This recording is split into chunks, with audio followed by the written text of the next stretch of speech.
Capital Radio.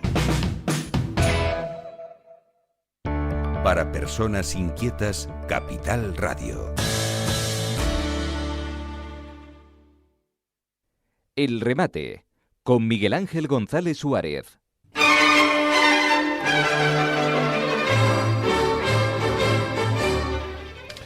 Bueno, yo estoy hoy en Madrid, concretamente en el hotel NH Collection, que está aquí enfrente del Museo del Prado, y quiero darle las gracias a la gerente de recepción, a Yolanda Lique Lora, por toda la ayuda que nos ha prestado para poder montar este programa hoy en directo, hoy y mañana. En los estudios centrales en Santa Cruz de Tenerife está Eduardo Pintado. Buenos días. Buenos días, señor director. ¿Cómo está usted? Pues no, yo creo que no tan bien como usted, porque usted está en la Villa y Corte hoy. Sí, a 10 grados de todas maneras, Eduardo. Sí, pues es lo que echamos de menos aquí, porque aquí vamos de 30 para arriba y bueno. Son las 10 de la mañana. Bueno, pues aquí tenemos 10 grados en el exterior y 10 grados frío, ¿eh? Sí, lo recuerdo perfectamente. Bueno, hoy vamos a seguir hablando de algo que dejamos el otro día a medias, que es de Marruecos. Y después tocaremos un poquito el tema del Frente Polisario y del Sáhara, pero vamos a seguir hablando un poquito, que me cuentes, Eduardo, cómo se confecciona ese gobierno, quién manda, quién no manda en Marruecos. Bueno, después deberíamos hacer un paréntesis para hablar de lo que hace muy pocos días fue gran noticia en esta parte del mundo, que fue la resolución de Naciones Unidas. Pero bueno, yendo al grano, el Parlamento de Rabat, el Parlamento Real, está constituida por distintos grupos políticos de distintas tendencias. Digamos, hay un grupo centrista, hay un grupo, digamos, conservador, después están dos grandes partidos de izquierda en el ámbito de lo que es la socialdemocracia europea, y un partido de corte islamista.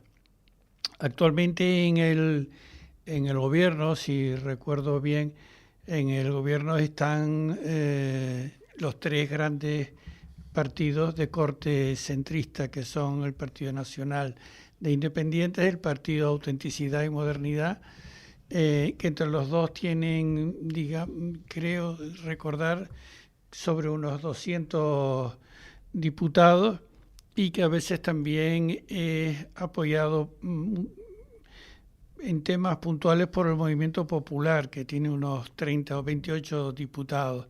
Total, es una mayoría que conforma cerca de 130, 140 diputados. Después está también, digamos, el partido histórico, el más importante dentro de lo que han sido la constitución de la monarquía en Marruecos desde la independencia de España y de Francia, que es el Istiklal, digamos que es el partido por excelencia, que lo podríamos integrar en lo que es en Europa un partido de corte conservador. El líder, digamos que de los líderes más conocidos históricos de Marruecos, que es Driss Lahgar. Los partidos de izquierda están, digamos, en retroceso. Hay dos grandes partidos de corte socialdemócrata, que es la Unión Socialista, con 34 diputados, y el Partido del Progreso y el Socialismo, con unos 22 diputados.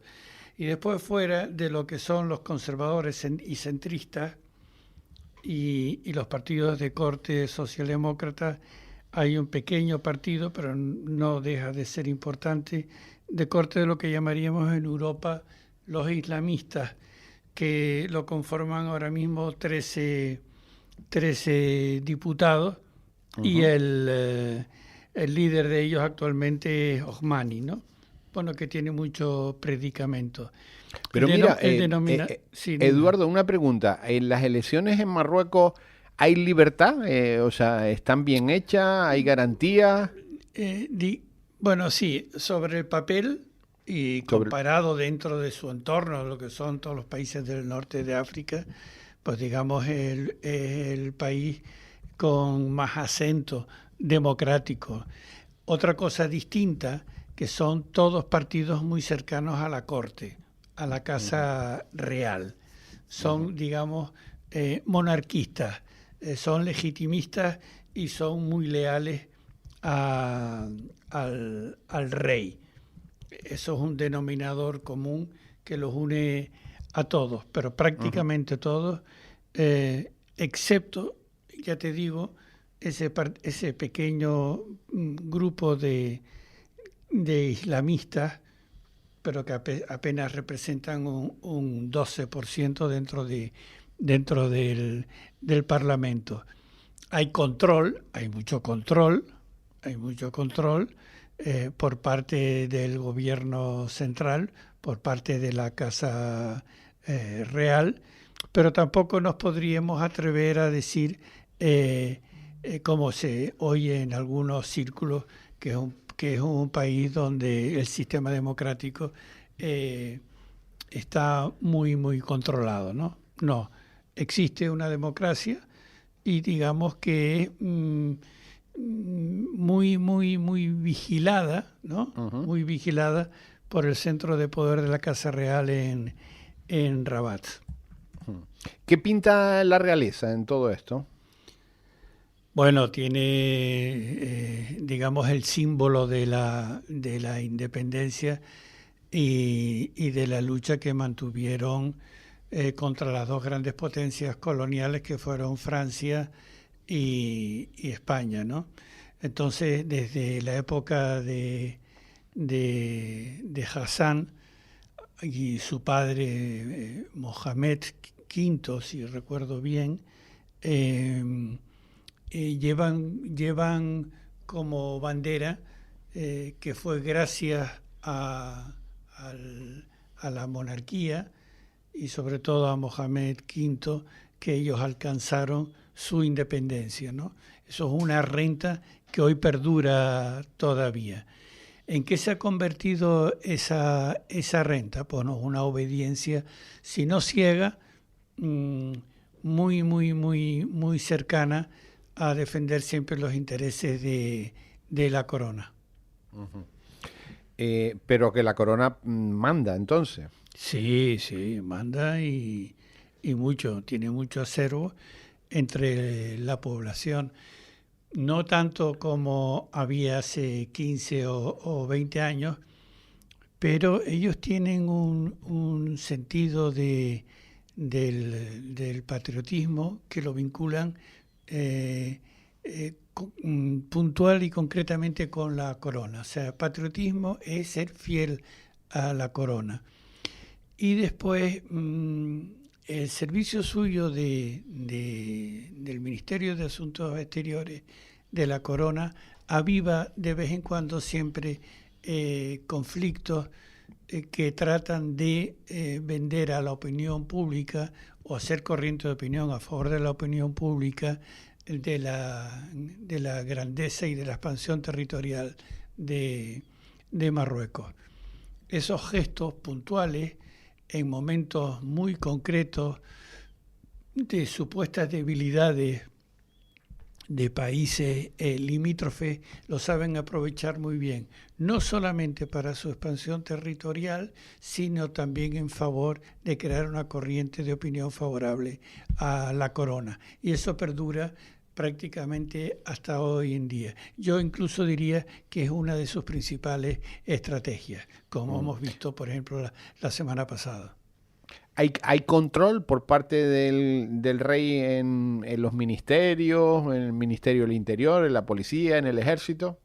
Bueno, ellos tienen las fuerzas, lo que llamaríamos aquí en España la Fuerza de Seguridad del Estado, muy fieles y muy cercanos a la corona. El ejército también.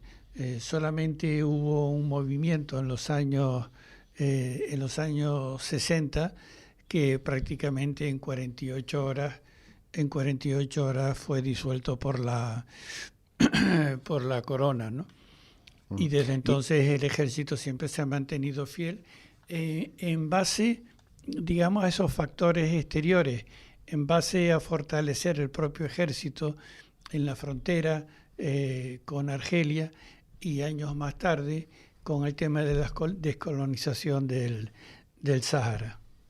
Pero Eduardo, la familia real controla las empresas más importantes del país.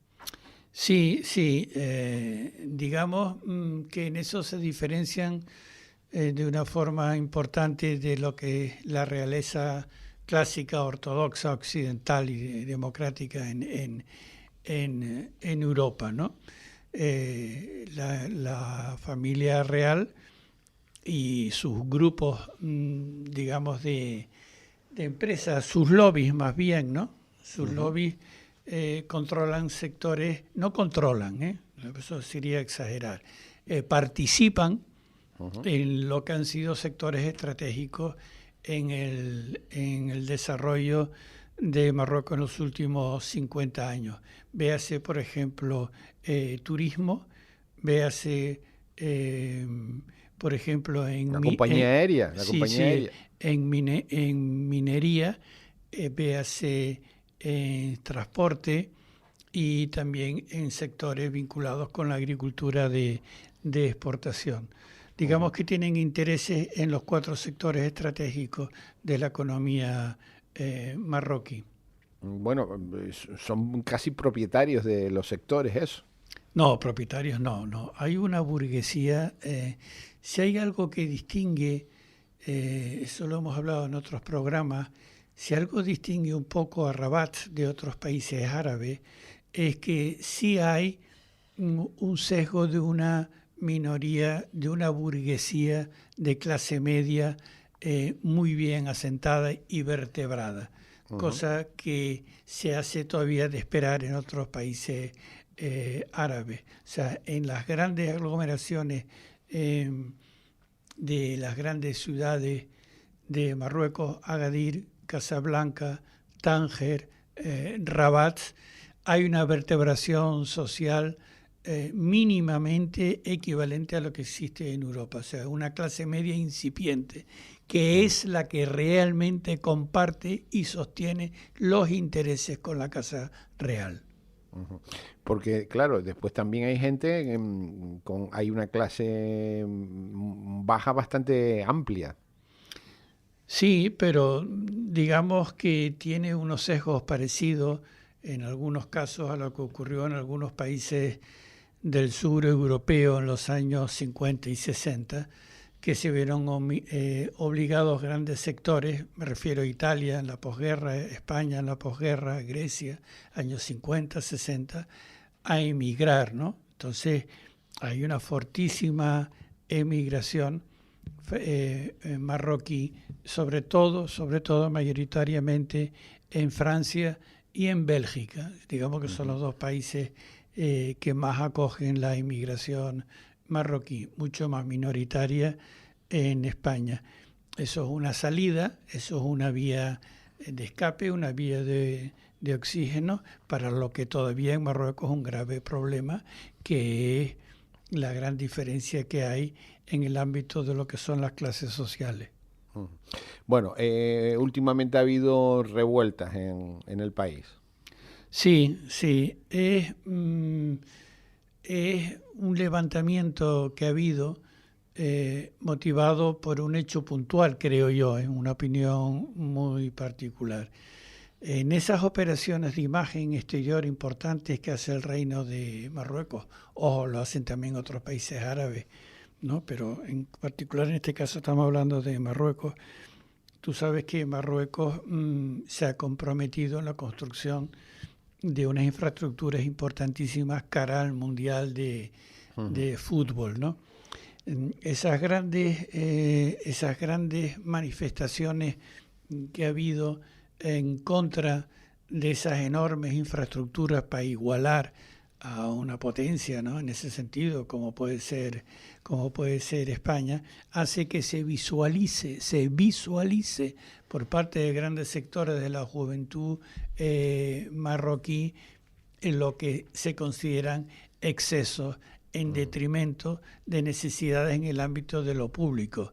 Véase sanidad pública, véase sobre todo educación y otro tipo de infraestructura. Entonces, eso ha llevado consigo también que se crease una corriente de opinión de que alrededor de esas enormes inversiones en infraestructura cara a la necesidad para quedar bien cara al mundo, ¿no? En el Mundial de Fútbol lleve consigo una serie de corruptelas en el Estado, ¿no? Entonces, esa estela de corrupción más el dotar de enormes cantidades financieras del Estado para esa infraestructura en supuestamente detrimento de lo que son necesidades perentorias de las clases sociales menos favorecidas y en el subsector de lo que es la gente joven, educación y sanidad, ha llevado a la calle a miles y miles de jóvenes.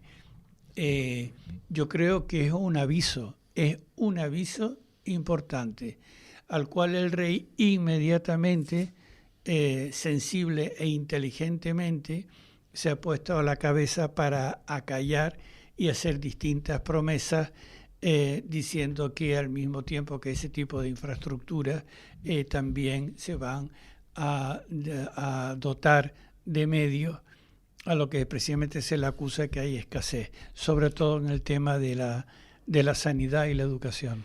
Pero, Eduardo, ¿por qué sale el rey y no sale el primer ministro? ¿No pinta nada el primer ministro? Muy poco. Muy poco. Muy poco. Digamos que la burocracia trabaja de una forma imponente, colosal, importante, pero siempre a la sombra. Pero ojo, no nos equivoquemos. Eso no quiere decir que no tengan importancia, sino que simplemente lo que se visualiza y lo que tiene realmente importancia dentro de la opinión pública es la imagen de Su Majestad el Rey, y por lo tanto es el que hace ese trabajo. Y lo digo así, un trabajo, como si fuese un profesional, porque debajo de él, esa clase media a la que yo te acudí antes y su burocracia son los que realmente manejan los distintos ministerios, son los que hacen el trabajo diario, exacto, concreto, conciso, todos los días, ¿no? Bueno, vamos con el tema de la ONU, la resolución.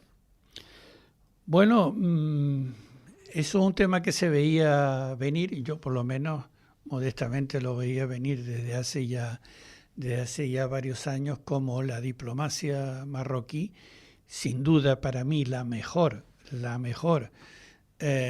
y la que con objetivos más claros existe en el mundo árabe, en el norte de África, son de escuela francófona, educados muchos de esos diplomáticos en la Sorbona y en la École des Sciences Politiques de París. O sea, son gente muy capacitada y vienen trabajando desde hace muchos años en su objetivo principal, que es la anexión no militar, supuestamente pacífica, del antiguo Sahara Occidental. Han dado pasos importantísimos en los últimos 10 o 15 años, y ya un paso definitivo fue hace muy poco el sí, vamos a llamarlo de esta manera, o la aprobación por parte en Europa de las dos ex potencias colonizadoras que fueron Francia y España, a un plan expuesto por la Corona, que es lo que se llama el plan de la autonomía de los territorios del sur, ¿no? El darle un sesgo de autogobierno a los próceres del Sáhara, que han sido favorecidos y son partidarios de la Corona. El segundo paso fue, fuera de Europa, Estados Unidos. Estados Unidos dio un paso importante aceptando el plan de autonomía de la corona. Entonces ya estamos contando que entre Estados Unidos, Francia y España se le dio un empujón, un sí a ese proyecto de la corona. Bueno, se quedó ahí durante un tiempo, pero la diplomacia marroquí ha vuelto a poner sobre el tablete el que fuese el siguiente paso dado por Naciones Unidas y que diera verosimilitud y autenticidad, un sello a ese proyecto. Claro, entonces ya estamos hablando de palabras mayores, porque son muchos países en las Naciones Unidas, más Estados Unidos, más Francia y España, amén de otra serie de países como Inglaterra, etcétera, etcétera, ¿no? Pero yo hago siempre hincapié en lo que fueron las antiguas potencias colonizadoras, ¿no? ¿Por qué? Porque son las que tienen todavía entre la opinión pública marroquí mayor peso, ¿no? Y bueno, pues yo creo que eso va a llevar consigo dos frentes importantes. Primero, yo creo que va a haber una afluencia de capital extranjero importante en la zona del Sahara. Va a haber inversiones importantes, no solo de la corona, sino de países terceros, árabes y no árabes. Eso deja a España en una situación realmente curiosa, porque debería ser una ventaja para nuestros empresarios ya establecidos, sobre todo ahora me refiero mayoritariamente al capital canario, ¿no? Muy bien establecido en Agadir, tener una oportunidad de no quedarse atrás en lo que yo estimo que van a ser en los próximos años inversiones importantes en el Sahara. Siendo el hinterland natural nuestra espalda, yo creo que se debería hacer un esfuerzo importante por parte de nuestro gobierno y por parte del gobierno central en incentivar que el capital canario vuelva a ser importante en la zona como ya lo fue en su día. Claro. Pero Eduardo, tú tienes claro que el Sáhara va a ser una provincia de Marruecos ya. Sí, digamos, como ellos lo llaman, una provincia autónoma, pero que va a ser eso es indudable, eso no tiene marcha atrás. Estás diciendo que salimos de allí mal, además, los españoles, sí, y que volvamos. Más que los españoles, yo hablo siempre en el ambiente en que más me he movido profesionalmente, que es en el ámbito empresarial, ¿no? Digamos, el 80% de todas las inversiones que hubo antes de la salida del Sahara, del capital que había en el Sahara, era capital canario. Uh-huh. Y más que canario, concretamente de las provincias orientales, ¿no? Uh-huh. Las Palmas, Fuerteventura y Lanzarote, ¿no?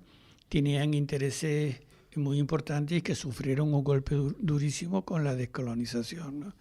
Aquí queda la incógnita de ver y estudiar esta semana, yo lo estoy siguiendo de cerca en la prensa francesa, la reacción de Argelia, que es el último invitado en esta mesa, que por ahora ha hecho una protesta muy tibia.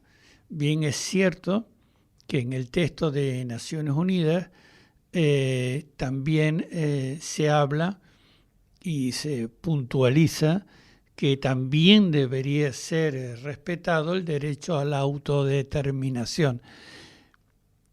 Pero yo creo que eso es un poco la letra chica para salvar los muebles de tratar de atraer a sectores del Polisario hacia la esfera marroquí, contentar a las cancillerías europeas y sobre todo acallar ciertas conciencias o mala conciencia de algunas cancillerías europeas. Eduardo, se nos acabó el tiempo. Tengo muchas preguntas, pero bueno, la semana que viene seguimos con este tema tan interesante, porque claro, esto va a ser eminente, pero hay que saber cuándo. Sí, es que ya te digo, para mí el único actor que todavía falta por estudiar detenidamente cuál va a ser su postura en las próximas veces es Argelia, y qué determinación va a tomar Argelia con sus protegidos, en este caso en el buen sentido de la palabra, ¿no? Y el apoyo que da Argelia a los campos de refugiados en el Tinduf y a Polisario. Uh-huh. Bueno, hay que hablar del Frente Polisario, de Argelia y eso, y de los campamentos del Tinduf para la próxima semana. Sí. Eduardo Pintado, maestro, hasta la semana que viene. Bueno, que lo pase usted bien, que sea provechoso esa visita a Madrid. Un saludo a todos los radio oyentes. El remate, con Miguel Ángel González Suárez. Capital Radio.